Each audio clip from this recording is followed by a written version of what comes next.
This is London with MarketHedge. Let's pay attention real quickly. Bitcoin almost in that oversold turf on the 4 hourly.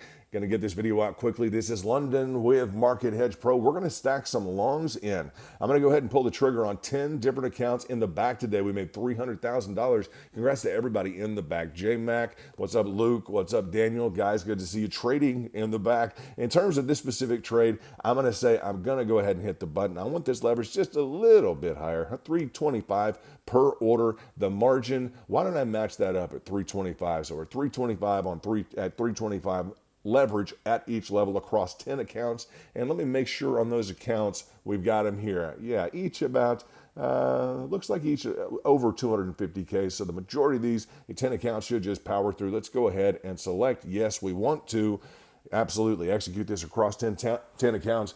Now, this is London, former hedge fund owner, private, non-SEC, not financial advice. We'll talk about some of the dynamics that are in play right now. What just happened on the screen is we just got filled on 10 different accounts. Let's go and make sure on the live version, that live, let's say top traders, let's go into the live and see that, yeah, we're about to fill those up. There we go. We've got those trades going on those 10 accounts. Now, what happened today? Where are we at? Where are we going? What's the drop mean? We've got a little bit of concern in terms of the technicals. I think you guys will admit, right? Anytime we break, let's go ahead and look at this specific issue in terms of the technicals. Anytime we break, okay, whether or not it's a bear flag or not, anytime that we break a specific channel formation to the upside, it can be troublesome. Does everybody agree? Yes, it should be troublesome. Everyone should agree, absolutely. So we're looking whether or not this has a real strong move, like the entirety of this move, like a straight line and the upward slanting channel. That would be a beautiful bear flag. We don't exactly have that, right? We've got a little bit, actually, this was the preceding really strong drop a couple of Fridays ago. If you guys are excelling in this market, congratulations. If you're trading well, congratulations, because it's throwing it at you. Yeah, you guys have got to be prepared to double down, triple down. You've seen it in the back, VIP, right? It does make a difference, the heavy cash reserves. Now, in terms of what we're looking at, the broken structure, to be real fair, to be really fair, and everyone please pay attention, looking at this ascending triangle, remember yesterday I highlighted the fact that this extreme drop down a couple of Fridays ago could work to our advantage. It's a new potential, you got it right, a potential, right, amplitude move back to, well, let's say up and above 125. Really, it's going to carry up right just above that 130,000. Now, we have to address, however, what is going on with this upward slanting specific channel framework. We don't like it. We don't like the push below. I'll tell you, let's just say that the springboard factor is there, though, right? We're on this 4 hourly RSI low in terms of being oversold. What are the three things that can happen? Please, please listen and pay attention. The three things that can happen. The sellers have started selling. One, they can continue to sell, right? That's the first thing that can happen. They're selling. They can continue to sell and just literally head for that daily low RSI, which you see. I've extracted it from Wilder's formula.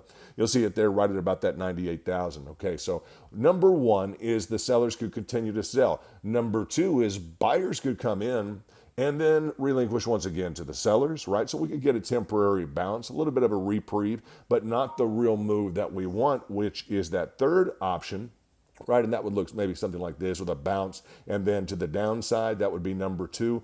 Real bulls know what we want is this full swing trade. I'm going to call it swing trade. Why? Because our swing trade, we're going to define it from the low, the periodic low to the periodic high, that oversold to overbought, right? That overbought to oversold. That's going to be our periodic or our range interval on this RSI that we're going to want to swing trade, right? Now, ideally, to the extent that you're holding trades that long, you're going to see a big difference in terms of profits. Typically, when you're looking at how long a trade can run from oversold to overbought on the chart, you're identifying something differently. Maybe just a typical range you would want to trade from the low to the high, pivot low to the high, but getting all the way up to, and let's just draw this on the top as the third option.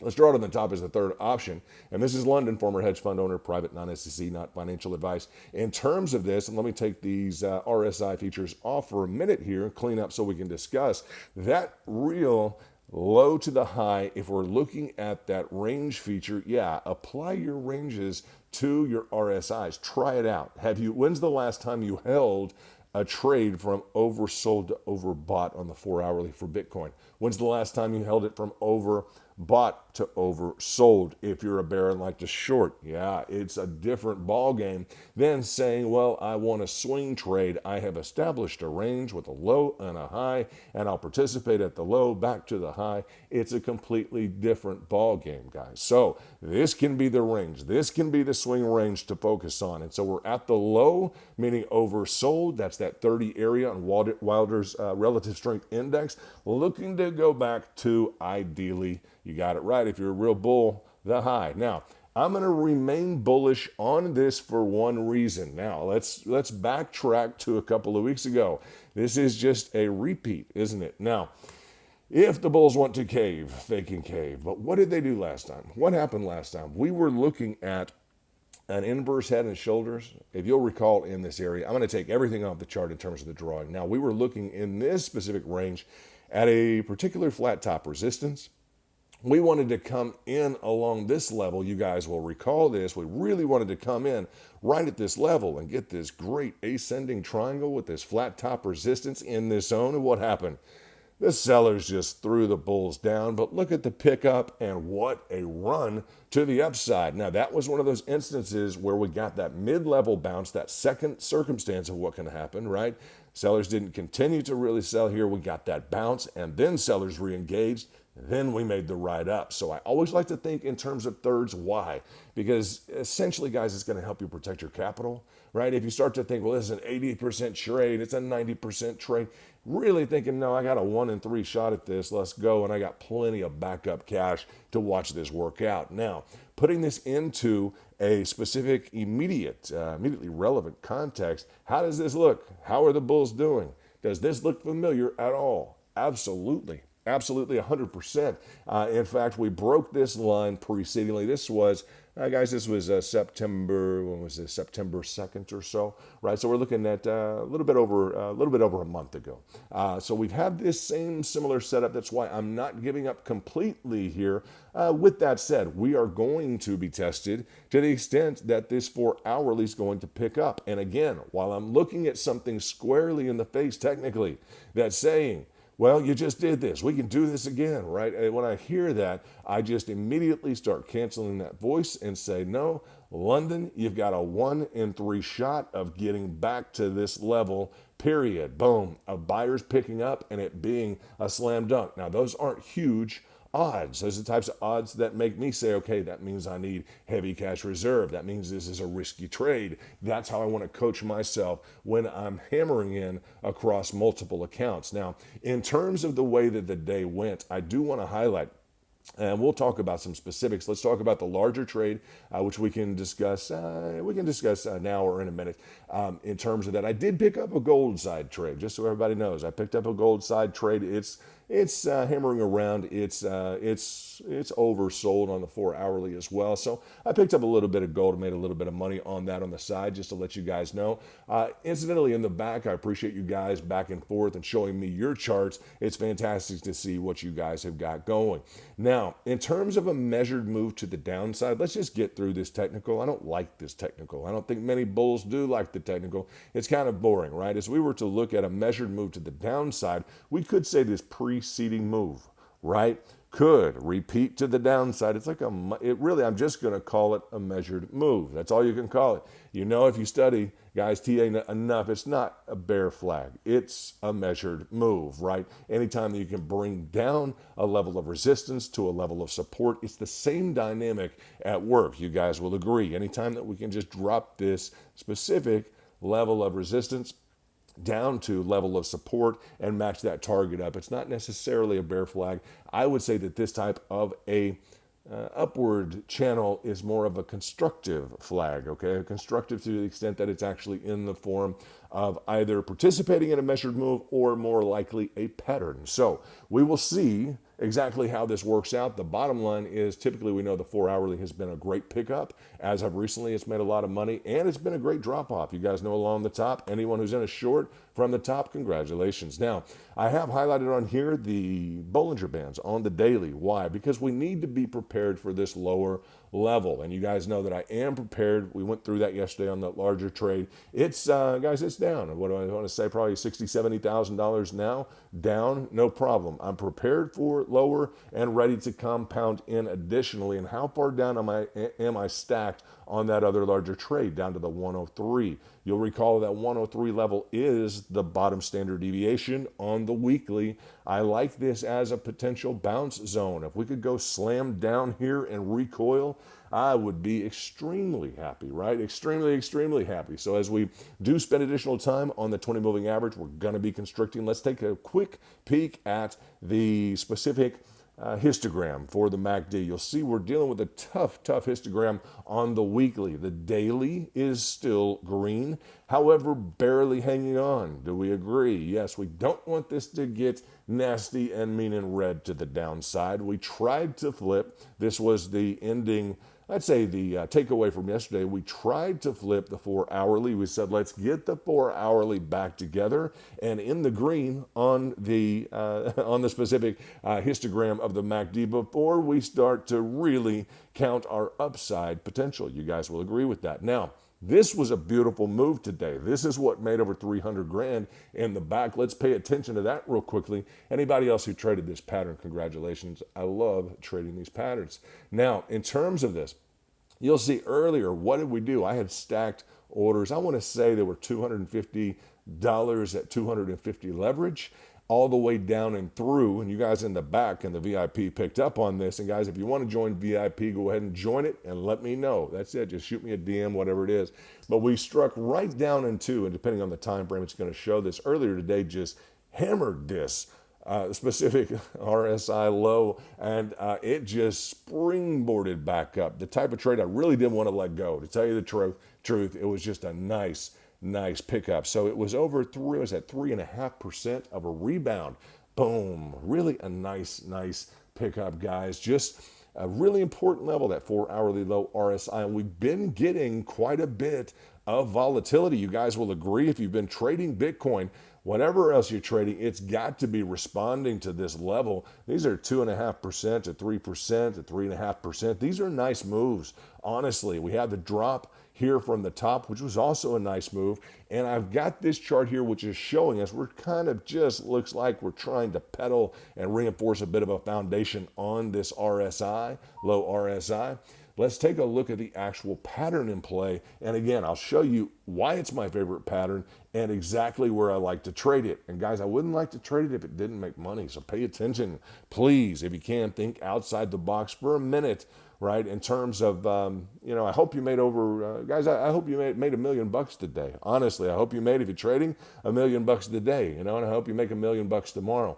If you're there, I still encourage you to listen. I'd still encourage you to listen, because if you're making real money on the market, you're going to agree that this is a nice setup here. Now, in terms of Bitcoin, along this dynamic level of support, level of resistance, what do we like about it?